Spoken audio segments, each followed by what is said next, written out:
Dear viewers, let us start with the third video or interview in this small series of Bosnia's election, which happened on Sunday, the 2nd of October in 2022. Now we have Larissa Lojic. She is a student from Vienna, originally from Bosnia and Herzegovina.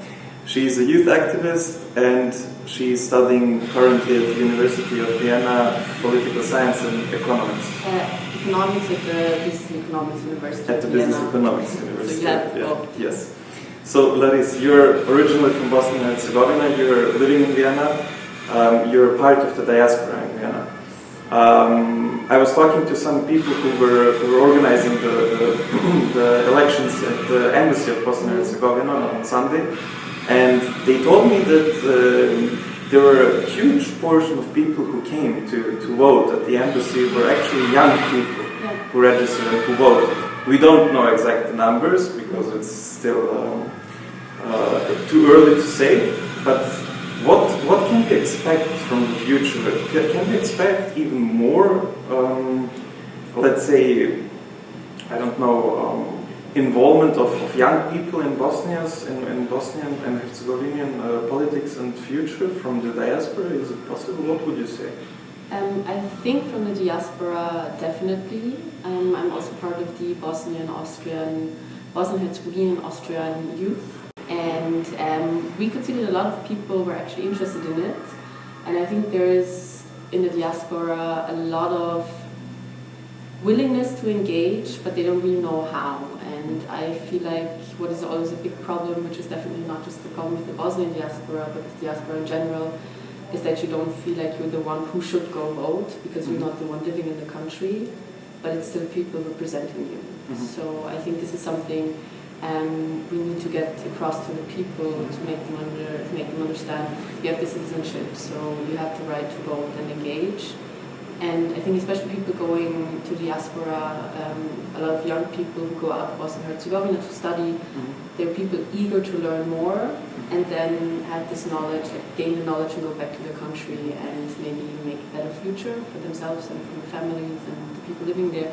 So I believe that the diaspora is a huge pool of engagement, or like there's a lot of hope in it and there's a lot of willingness. We just need to give them the tools to be engaged.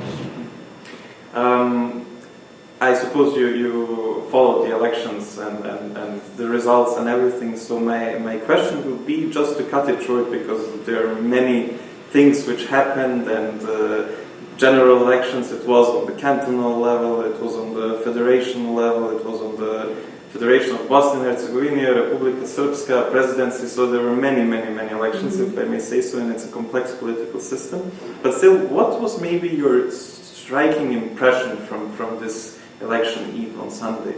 What did strike you the most? On Sunday, firstly, that you, for the first time on like N1, you could follow it, so there was, as we're used to it from maybe Austrian elections, you had a live stream where you had the results pretty quick, and I think, I don't know if it is so striking for other people, but for me it was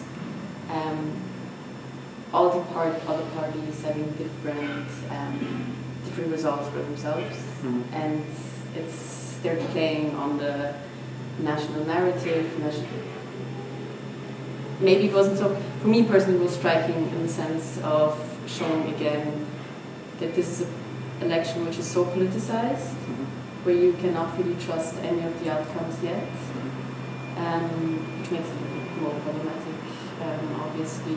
But I feel like there was a sense of progressiveness in the air. So there was a sense of, we see that people are interested in it, we see that there's engagement, even though I think the voter turnout was the same as last election, you could still see that there was more people following it. So people are interested, and I think this is really nice to see. And I feel not only that people from Bosnia and Herzegovina, but also, for example, in Austria, I could see it in the news, I could see people talking about it. So there's internationally, people are looking at this country, and they are interested in the future of it.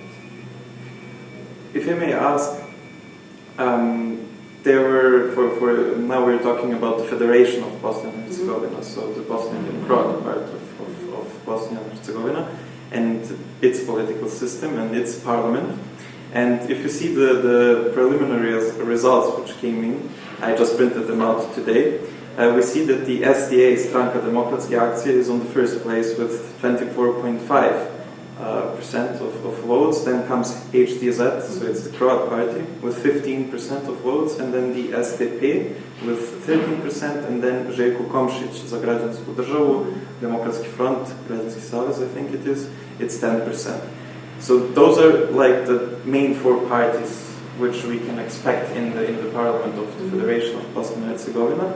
Whereas the other parties which got through, for an example, the Naša Stranka, which is a party, I suppose that you heard about Naša Stranka, which is a civic party promoting civic values and fighting for a better future for Bosnia and Herzegovina. They're on the I think it's the 6th place. Yes, it's the 6th place with 4.8%. What does it say? You know, when we consider that this old political parties, you know, HDZ, SDA, or SNSD, or SDS, and Republika Srpska are still winning the majority of votes. So what does this tell us for the future? What can we expect? What do you think? I think that it's not something that is unusual because it's a big party system. People are used to them, people are involved in them. I think you know the problem of clientelism, so that you need to be a member of the party to get this position. So it's also, you're not just voting for your political future, but maybe also for your own personal future.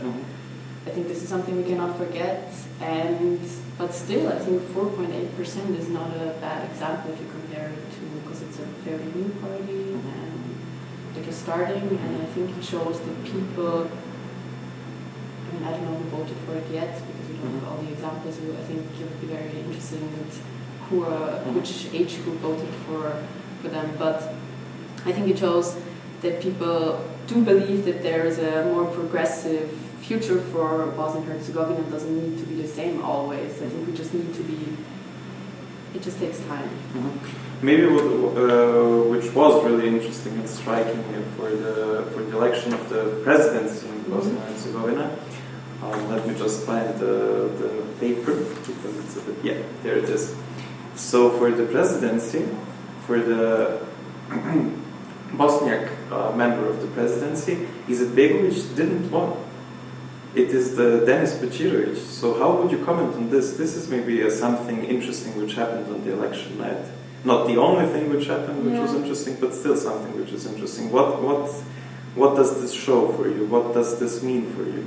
I personally see it as a beacon of hope, because Bećirović was the more progressive answer, definitely. He was the pro-European answer, not nationalistic answer. So it shows people are getting tired of the old narrative. They don't want always the same. I think this is something that a lot of analysts, or we even had a talk here beforehand, we were talking about it and said the worst outcome could just be more of the same. And it just shows people don't want more of the same. They want the European future, like a European Union future. They want the future they want heads of states who believe that there is a more progressive future for Bosnia and Herzegovina, and it gave, as I said, it made me feel very hopeful, even though I think the problem with the results and with the election, it was clear there's not going to be a huge change, but it does give a hopeful future, and it shows that maybe in a couple of years, maybe in the next 4 years, we could see Bosnia and Herzegovina actually getting closer to the European Union and having people in power who will not block everything all the time on the presidential level, and actually to maybe have fundamental changes.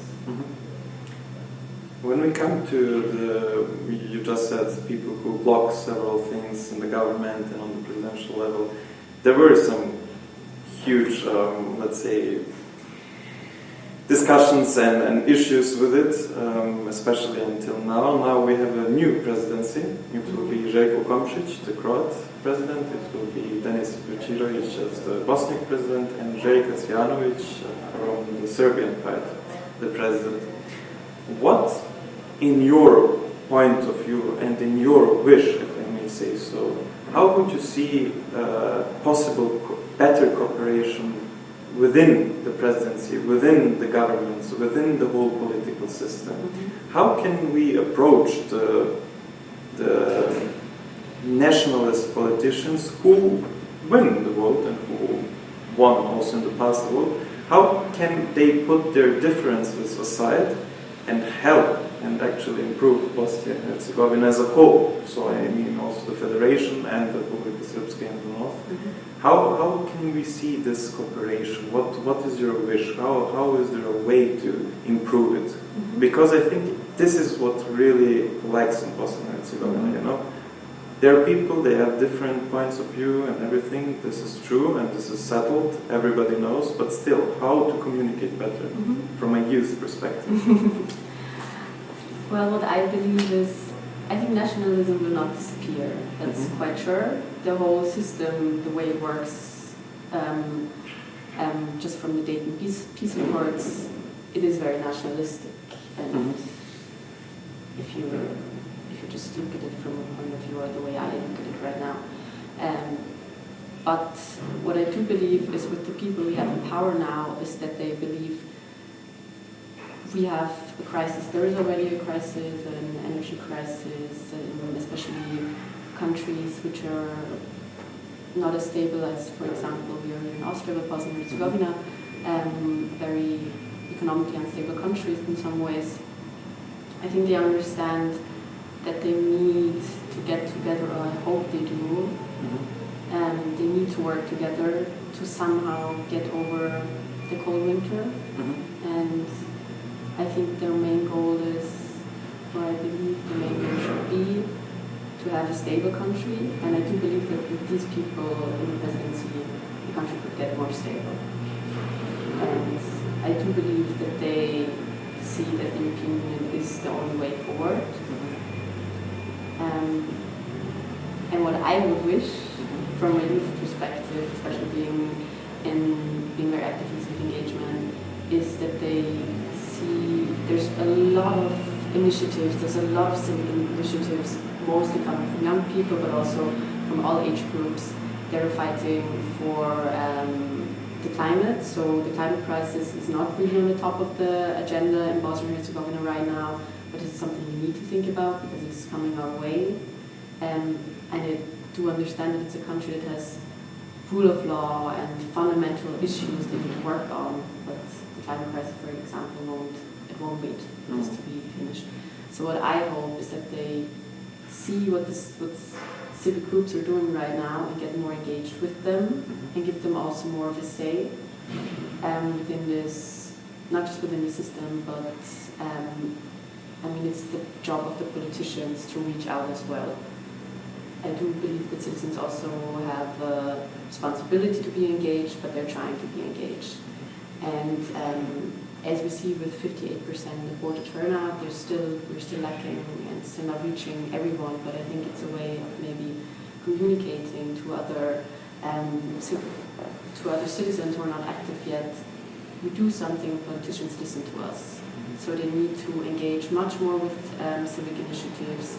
They need to engage much more with their constituency. And it will definitely be also through nationalistic approaches, which this is a problem that will take time to get rid of. This is a problem where we need to maybe get to the core of what are the peace accords, how is the whole political system built. It's built on ethnicity and not on citizenship.